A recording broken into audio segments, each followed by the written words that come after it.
Mga ka-creepy, handa na ba kayo sa isa na namang nakakakilabot na kwento? Sa episode na ito matutunghayan natin ang kakaibang karanasan ni Celia, isang simpleng estudyante na laging nasa anino ng kanyang ambisyosang ate na si Sonia. Isang araw, biglang nagbago ang lahat nang makita ni Celia ang kanyang doppelganger na nagdala ng matinding takot at pagkalito. Ano nga ba ang tunay na pagkatao ng kanyang kambal at paano ito makakaapekto sa kanilang buhay? Huwag kayong bibitiw at samahan niyo ako sa kwentong Ang Anino ng Kambal. Magandang araw po sa inyo mga tagapakinig ng kwentong katatakutan. Ako po si Celia at gusto kong ibahagi sa inyo ang isang kakaibang karanasan na hindi ko malilimutan. Salamat po sa inyong oras at pakikinig. Nakatira kami sa tahimik na bayan ng San Isidro. Lumaki ako dito kasama ang aking ate na si Sonia. Sa maliit naming bahay, palaging abala si Mama sa pagtatrabaho, habang si Papa naman ay madalas wala dahil sa kanyang trabaho sa Maynila. Ako si Celia, isang simpleng estudyante sa kolehiyo at palaging nasa ilalim ng anino ng aking ambisyosang ate na si Sonia. Si Sonia ang paborito ni Mama, palaging pinupuri dahil sa kanyang mga tagumpay sa eskwela at sa buhay. Ako naman, kahit anong pilit kong magpakitang gilas, hindi sapat sa paningin ni Mama. Celia, bakit hindi ka tulad ng ate mo? Tingnan mo siya, palaging mataas ang grado. Palaging sinasabi ni Mama. Habang si Sonia ay laging may mataas na pangarap at dominante sa aming tahanan, ako naman ay laging napapabayaan at naaapi. Ate, pwede ba akong sumama sa iyo sa pag-aaral? Tanong ko minsan kay Sonia. Hindi, Celia, hindi ka naman makakatulong. Mas mabuti pang mag-aral ka na lang mag-isa, sagot niya ng malamig. Habang nag-aaral mag-isa, naririnig ko ang mga tawa at kwentuhan ni Sonia at ng kanyang mga kaibigan mula sa kabilang kwarto. Pakiramdam ko, palagi akong nasa labas ng kanilang mundo. Lumipas ang mga taon, nagkahiwalay ang landas namin ni Sonia. Siya ay naging matagumpay sa larangan ng negosyo, habang ako naman ay namuhay ng simple at inalagaan ang napapayaang anak ni Sonia na si Bella. Sa kabila ng lahat, nanatili akong nasa tabi ni Bella na parang tunay na ina. Isang araw habang nasa campus ako, nagkamali ang kaibigan kong si Ruben na akalain ng isa pang babae na ako. "Uy Celia, bakit nandito ka?" Tanong niya. Nagulat ako nang makita ang isang estrangherang kamukhang kamukha ko. Agad akong nakaramdam ng kakaibang karamdaman at kahinaan. "Ruben, hindi maganda ang pakiramdam ko," sabi ko habang hinahawakan ang ulo ko. Habang nakaupo sa bench, pinilit kong kalmahin ang sarili ko. Baka nagkakamali lang ako, bulong ko sa sarili ko, ngunit hindi ko maalis ang kaba sa dibdib ko. "Dapat kang magpatingin, Celia. Mukhang hindi maganda ang pakiramdam mo," sabi ni Ruben na may pag-aalala. Nalaman ko mula sa isang matandang manggagamot na ang pagkakita sa aking kambal na hindi ko kilala ay siyang sanhi ng aking sakit. Naguluhan at natakot ako sa posibilidad na may isang bahagi ng aking sarili na hindi ko alam. Paano nangyari to? May kambal ako na hindi ko kilala? Tanong ko sa manggagamot. "May mga bagay na hindi natin kayang ipaliwanag," sagot niya habang tinitingnan ako ng malalim. Nasa isang mall ako sa Quezon City, naglalakad-lakad lang at nagwi-window shopping. Bigla na lang sa loob ng isang tindahan may lumapit sa akin. Akala ko nung una, nagkakamali lang siya ng tao. Pero nung tumingin ako sa kanya, parang tumigil ang mundo ko. Kamukhang kamukha ko siya. Parang ako pero hindi ako. "Sino ka? Bakit kamukha mo ako?" Tanong ko sa kanya habang nararamdaman ko ang kaba sa aking dibdib. Hindi ko alam kung ano ang gagawin ko. Lumingali nga ako sa paligid, umaasang may makakita sa amin at makakapagpatunay na hindi ako nababaliw.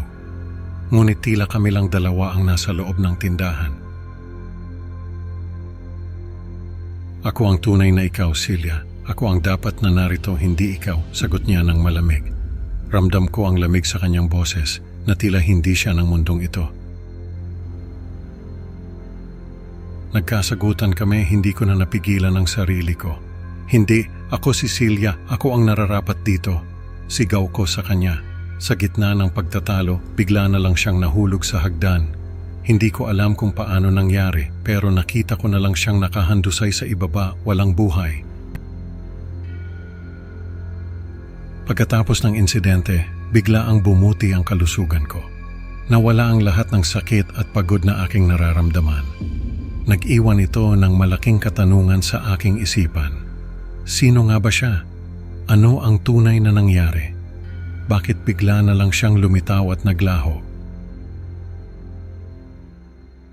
Isang gabi, tumawag si Sonia sa akin, takot na takot at balisa. Celia, tulungan mo ako. May nakita akong babae na kamukhang kamukha ko dito sa bahay. Hindi ko alam kung ano ang aasahan ko, pero alam kong kailangan kong tulungan ang ate ko. Pagdating ko, nakita ko si Sonia na lubhang may sakit. Celia, kailangan kita. Hindi ko alam kung ano ang nangyayari, sabi niya habang nanginginig. Dinala ko si Sonia sa bahay nito upang alagaan at protektahan mula sa misteryosong kambal. Ate, huwag kang mag-alala. Hindi kita pababayaan, sabi ko habang hinahawakan ang kamay niya. Habang nasa biyahe, hindi ko maiwasang mag-isip. Paano kung may kinalaman to sa kambal na nakita ko? Hindi ko alam kung ano ang susunod na mangyayari, pero alam kong kailangan kong maging matapang para kay Sonia. Salamat, Celia. Hindi ko alam ang gagawin ko kung wala ka, sagot niya habang unti-unting humihina ang kanyang boses. Ramdam ko ang bigat ng sitwasyon pero kailangan kong maging matatag. Habang nasa bahay kami, naramdaman ko ang presensya ng kambal ni Sonia. Sino ka ba talaga? Tanong ko sa sarili ko habang tinitingnan ang paligid. Alam kong kailangan kong alamin ang katotohanan.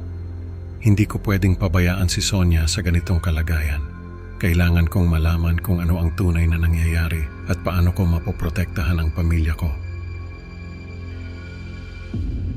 Pagdating namin sa bahay, nakita ko ang kambal ni Sonia na yakap-yakap si Bella.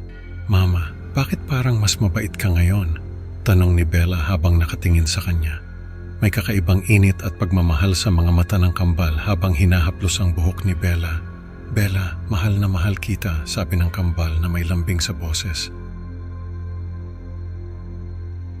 Nakita ko kung paano nagmamalasakit ang kambal kay Bella na parang siya ang perpektong bersyon ni Sonia.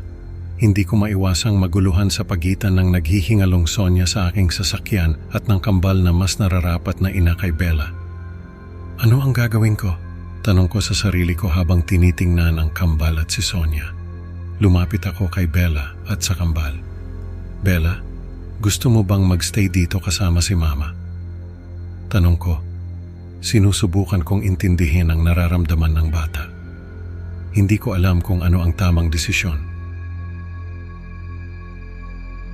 Habang naguguluhan ako sa aking desisyon, narinig ko ang mahina at desperadong boses ni Sonia mula sa sasakyan.